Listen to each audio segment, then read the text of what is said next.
সুবহানাল্লাহ আলহামদুলিল্লাহ লা ইলাহা ইল্লাল্লাহ জোরে জোরে সুবহানাল্লাহ আলহামদুলিল্লাহ লা ইলাহা ইল্লাল্লাহ লা ইলাহা ইল্লাল্লাহ মুহাম্মাদুর রাসূলুল্লাহ সাল্লাল্লাহু আলাইহি ওয়াসাল্লাম। বলছিলাম 2 নম্বর বাধা হতে পারে বাবার কাজে সন্তান, ধর্মের কাজে সন্তান। কথা বলেন ঠিক না বেঠিক? নূহ আলাইহিস সালাম ছিলেন একজন বড় জবরদস্ত নবী।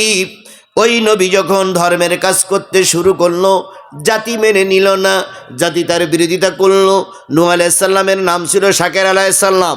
ওই শাকের আলাইহিস সালাম কাঁদতে কাঁদতে 2 চোখের পানি গড়িয়ে পড়তে পড়তেই হাতটা দেখা যেত। তাই হিব্রু ভাষায় বলা হলো নুহু। নুহু শব্দের অর্থ হচ্ছে ক্রন্দনকারী। নূহ আলাইহিস সালাম আল্লাহর কাছে বললেন, আল্লাহ, এ জাতি তো ধর্মের কথা শুনতে চায় না। আল্লাহ কই, নুহু রে, এত উপদেশ দিলি, এত সুন্দর কথা বললি, জাতি যখন শুনলো না, তাহলে শেষমেশ সিদ্ধান্ত গজব। শেষমেশ সিদ্ধান্ত কি? তবে গজবের সময় সবাই যদি মারা যায়, তাহলে তো কালেমা বলা লোক থাকবে না। নুহু একটা নৌকা তৈরি করো। এ আল্লাহ, কত বড় নৌকা বানাবো। আল্লাহ নৌকার কথা বলে দিলেন। আল্লাহ বললেন, নুহু নৌকা বানা। কয় কত বছর পরে? কয় বানাইতে থাকো। আল্লাহ এত বড় গাছ কই? আল্লাহ রব্বুল আলামিন জান্নাত থেকে গাছ দিলেন। গাছটা নদীর পাশে লাগানো হলো। 40 বছর অপেক্ষা করা হলো। ওই গাছ বড় হলো। গাছ কেটে তক্তা বানালো। তক্তা বানিয়ে যখন নূহ আলাইহিস সালাম নৌকা তৈরি করলেন, জাতি এবার খুশি, জাতি এবার আনন্দ করতে লাগলো। হুজুর, মাথা ঠিক আছে তো? কেন এই মরুভূমির ভিতর নৌকা কেন? নূহ আলাইহিস সালাম কয় বৃষ্টি হবে। কই আমরা বাবা জমে কোনোদিন বৃষ্টি দেখিনি, আর এখন বৃষ্টি হবে। সেই বৃষ্টিতে কি হবে?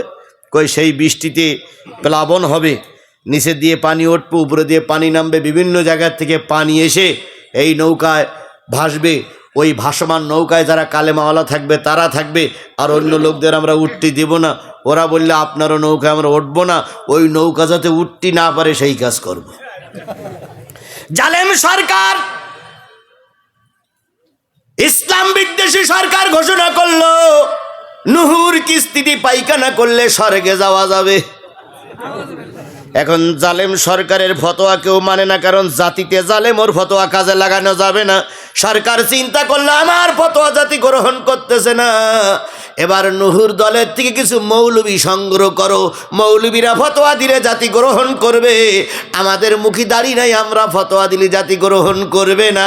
আজও দেখতেছি সরকার বাহাদুর যখন ফতোয়া দিয়ে ফেল খায়, তখন কিছু মৌলবী বিক্রি হয়ে সরকারের জালেম সরকারের পক্ষে ফতোয়া দেয়। এটা সব পৃথিবীতে সব দেশে একই রকম সিলসিলা চলছে। কথা বলেন ঠিক না বেটি? কিছু মৌলবী আছে টাকা খাইয়ে চাকরির লোভে হয়টারে ন্যায় বলে, ন্যায়টারে হায় বলে। কথা বলেন ঠিক না বেটি?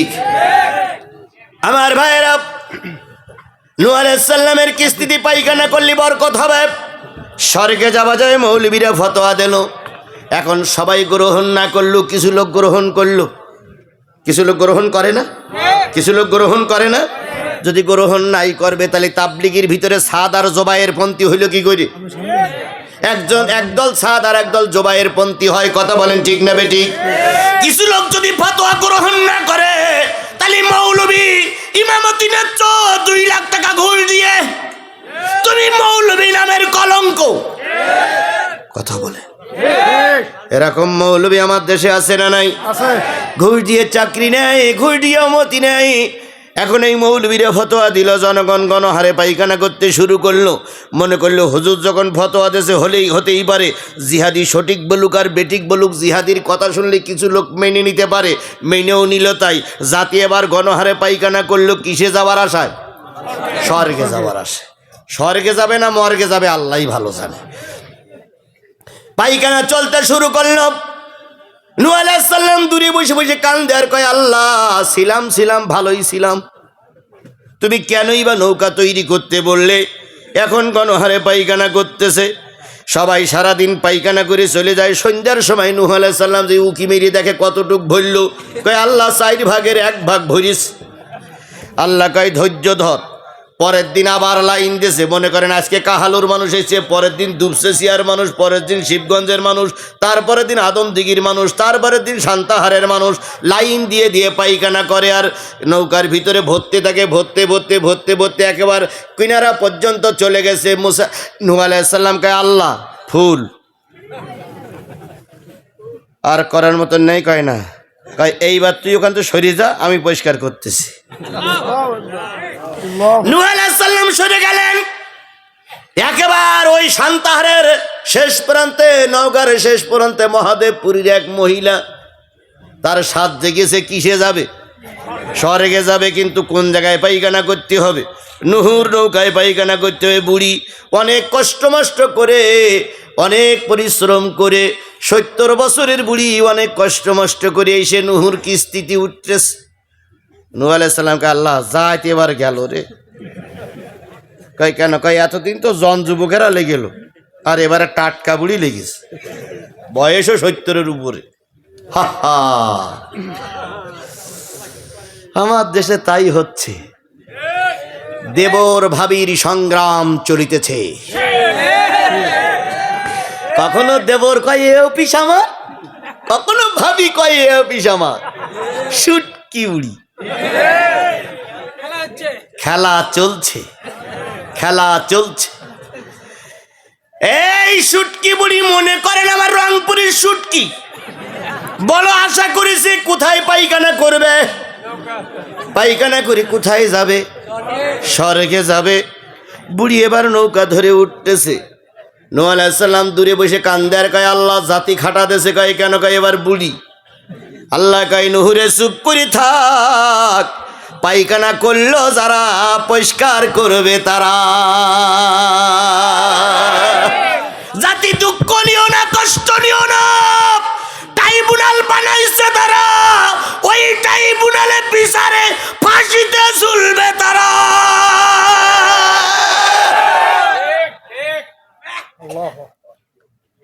সরকার বাহাদুরকে বলি আরো 41 বছর বন্ধ থাকেন আপনি, আমরা আপনার বিপক্ষে যাচ্ছি না, তবে ট্রাইব্যুনালটা যেন বন্ধ করে যাইয়েন না। কারণ সরকার বাহাদুর নিরপেক্ষ তদন্তভাবে হিসেব করে দেখা গেছে যত যুদ্ধ অপরাধী আছে তার 80% এখন সরকারি দলের ভিতরে আছে।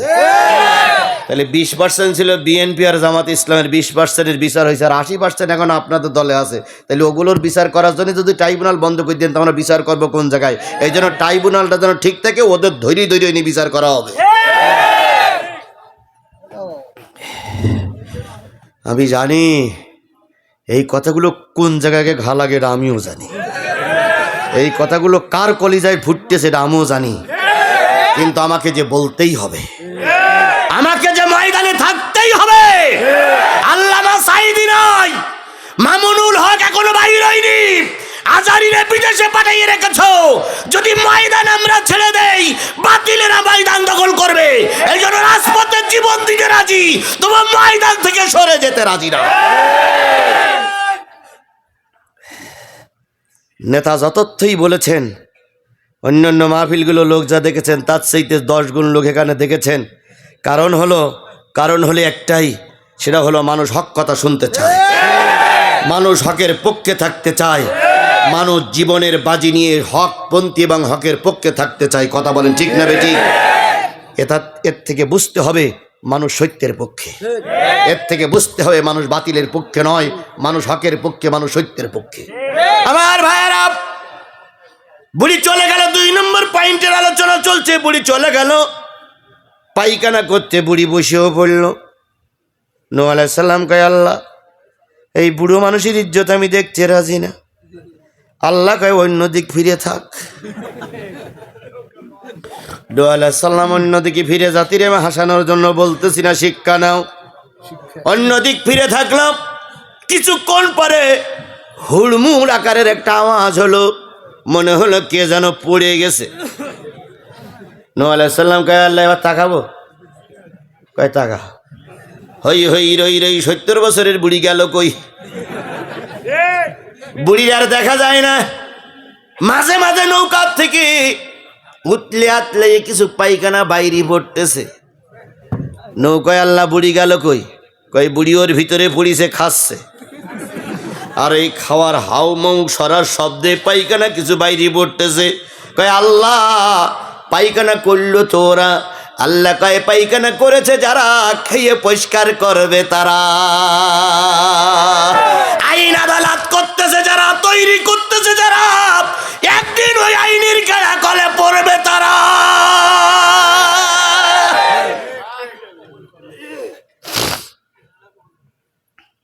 নূহ আলাইহিস সালামকে আল্লাহ আমি কি যাবো? একটু দেরি কর। বুড়ি খেয়ে দিয়ে পেট পূর্ণ করে কোনো রকম কিনারায় উঠে বুড়ি নিজের শরীরের দিকে তাকাই দেখে চামড়া ঢিলা ছিল, কিন্তু মেডিসিন গায়ে লেগে চামড়া টাইট হয়ে গেছে। ছিল শরীফ, হয়ে গেছে শরীফা। কি সুন্দর বডি হয়ে গেছে, কি সুন্দর চেহারা হয়ে গেছে। বুড়ি নিজেকে আর ছেলে, বুড়ি নিজেকে আর বুড়ি মনে করে না। বুড়ি মনে করে আমি 18 বছরের যুবতী। বুড়ি শরীর টরিল ঢেকে যখন বাইরে বেরোলো, বুড়ি আগে এসেছিল লাঠি নিয়ে, বুড়ি আর এখন লাঠি নেয় না। বুড়ি কয় আমি প্লাস্টিক সার্জারি করেছি পায়খানা খেয়ে, আমার শরীর বডি এখন প্লাস্টিক সার্জারি হয়ে গেছে।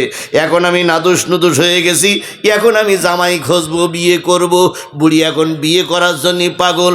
জনগণ এবার রাস্তায় যারা ছিল তারা জিজ্ঞেস করলে তুমি না ঘন্টাখান আগে লাঠি নিয়ে গেছিলে? কয় হাই গেছিলাম। যুবতী হইলে কি করে? কয় নুহুর কিস্তিতে পায়খানা করতে যেই পড়ে গিয়েছিলাম, ওই পায়খানা খেয়ে আল্লাহ রব্বুল আলামিন আসমানের মালিক জমিনের মালিক আমার যুবতী বানায় দিয়েছে। গা পাসলা ছিল ভালো হয়ে গেছে, চামড়া ঢিলা ছিল শক্ত হয়ে গেছে। যাবা কোথায়? যে যার কথা সে তাই মেনে নিল। জনগণ বুঝলো নুহুর কিস্তির পায়খানা খালি বুড়ি যুবতী হবে, বুড়ো যুবক হবে, ঘা পাসলা ভালো হবে, রোগ ব্যাধি ভালো হবে। এই না প্রচার শুরু হলো। জনগণ গায়ে তালি পায়খানা খাওয়ার দরকার। এবার কিছু বিশ্ব চিন্তাবিদ মোড়লেরা, কিছু যুবকি বুদ্ধিজীবী, তারা এক জায়গায় বসে চিন্তা করলো কি রে পায়খানা খেয়ে মানুষের রোগ কি ভালো হয়? এক বুদ্ধিজীবী বলতেছে হলু হতে পারে। কারণ হলো ওই পায়খানার ভিতরে পায়খানা করেছে দেশের রাষ্ট্রপ্রধান, তার খাওয়া দাওয়া ভালো আছে। তারপরে মন্ত্রী, এমপি, পুলিশ প্রধান, র্যাব প্রধান, জিবি প্রধান, তারপরে সেনাবাহিনী প্রধান স্বর্গে যাওয়ার আসে লাইন দিয়ে পায়খানা করেছে। এক একজনের পায়খানা এক এক রকম, এক একজনের খাদ্য এক এক রকম। কেউ বা মুসিমেতর কচু খেয়ে পায়খানা করেছে। সব পায়খানা একসঙ্গে মিশে ওটা একটা শক্তি জীবাণু সালসাতে পরিণত হয়ে গেছে, খাইলেই শক্তি বাড়বে। এই যে বুদ্ধিজীবীরা ফতোয়া দিল, জনগণ গণহারে খাইতে শুরু করলো। যারা আসছিল গণহারে পায়খানা করতে, তারা এখন গণহারে খেয়ে যাচ্ছে আর বোতলে করে নিয়ে যাচ্ছে। বুড়ো আসতে পারিনি, এই বুড়োর খাওয়াবো, বুড়ি আসতে পারিনি, বুড়ির খাওয়াবো। এবার যখন খেয়েও যায়, নিয়েও যায়। আল্লাহ এবার নুহুর কাছে জিজ্ঞেস করে, আল্লাহ নুহু কি খবর? কে? আল্লাহ খেয়েও যাচ্ছে, নিয়েও যাচ্ছে। আল্লাহ খেয়েও যাচ্ছে, নিয়েও যাচ্ছে। আল্লাহ কা খেলা কি শুরু হয়েছে? আল্লাহ নুহু কে আল্লাহ এ আজব খেলা, আল্লাহ এ কেবল তুমি খেলতে পারো, তাছাড়া আর কেউ খেলতে পারে না। আল্লাহ এ কেবল তুমি পারো, তাছাড়া কারোর ক্ষমতা নেই এ খেলা খেলা। আমরা আল্লাহর কাছে বলি আল্লাহ আমাদের সব চেষ্টা সাধনা শেষ, এখন তোমার পরে দায়িত্ব দিলাম। আল্লাহ তুমি দয়া করে আমার দেশটারে বাঁচাও, তুমি আমার দেশটারে হেফাজত করো। কিভাবে করবো ওটা তোমার ব্যাপার, কিন্তু আমার দেশটারে দয়া করে হেফাজত করো। আমার ভাইয়েরা, প্রথম দিন গেল 4 ভাগের 1 ভাগ নাই, দ্বিতীয় দিন গেল 4 ভাগের 1 ভাগ নাই, তৃতীয় দিন গেল 3 ভাগের 1 ভাগ নাই। এভাবে করতে করতে একেবারে পরিষ্কার। নূহ আলাইহিস সালাম সন্ধ্যের সময় যাইয়ে দেখে আল্লাহ কাটানোর মতো নান দেয়। আল্লাহ কয় অপেক্ষা কর, যেটুক গুরুগন্ধ আছে কালকে বুঝবি। পরের দিন ওই সে মহাদেবপুরীর লোক এসে গেছে, এসে দেখে আর কিছু নেই, কাঠি দিয়ে পরিষ্কার করিয়ে ঝালের দানা, ঝালের বিচি, এইগুলো বিচি পরিষ্কার করিয়ে বোতলে করে নিয়ে যায়, খায়, রোগ ভালো হয়ে যায়। আল্লাহ কয় কি খবর? কয় আল্লাহ যত পরিষ্কার ছিল তার চেয়ে বেশি পরিষ্কার হয়ে গেছে। আমার আলোচনার বিষয় হচ্ছে 2 নম্বর বাধা হলো সন্তান। আমার আলোচনার বিষয় কি বুঝতে পেরেছেন? রসিকতা করার জন্য কিন্তু আমি সময় ব্যয় করিনি, কারণ আমি অনেক কষ্ট করে এসেছি, আপনারাও কষ্ট করে এসেছেন। রসিকতা করুক অন্য হুজুর, আমি রসিকতার জন্য আসিনি, শুধু বোঝানোর জন্য বলছি। কিছুটা রসির কথাতেই আপনারা হয়তো রসিকতা মনে করছেন। নো, আমার ভাইয়েরা, হযরত নূহ আলাইহিস সালাম এবার বলে, আল্লাহ কি অবস্থা? কয় পরিষ্কার হয়ে গেছে। কয় হয়ে গেছে। কয় এইবার তোর দলের লোকদের নিয়ে নৌকায় ওঠ, জোড়ায় জোড়ায় নে, এবারেই আসল খেলা শুরু হবে। এতদিন খেলেছিলাম ফাইনাল, কি বলে সেমিফাইনাল, কোয়ার্টার ফাইনাল, এবার হবে ফাইনাল খেলা। নূহ আলাইহিস সালাম যখন দলে দলে লোক নিয়ে নৌকায় ওঠে, জাতি জিজ্ঞেস করলো কি হবে? কয় প্লাবন হবে। 2 ছেলে নূহ আলাইহিস সালামের কাছে, আব্বা হুজুর মানুষ মাথা ঠিক আছে তো, এই মরুভূমির মধ্যে প্লাবন হবে, তোমার বললো কে? কয় আল্লাহ দেবে, আল্লাহ দেবে।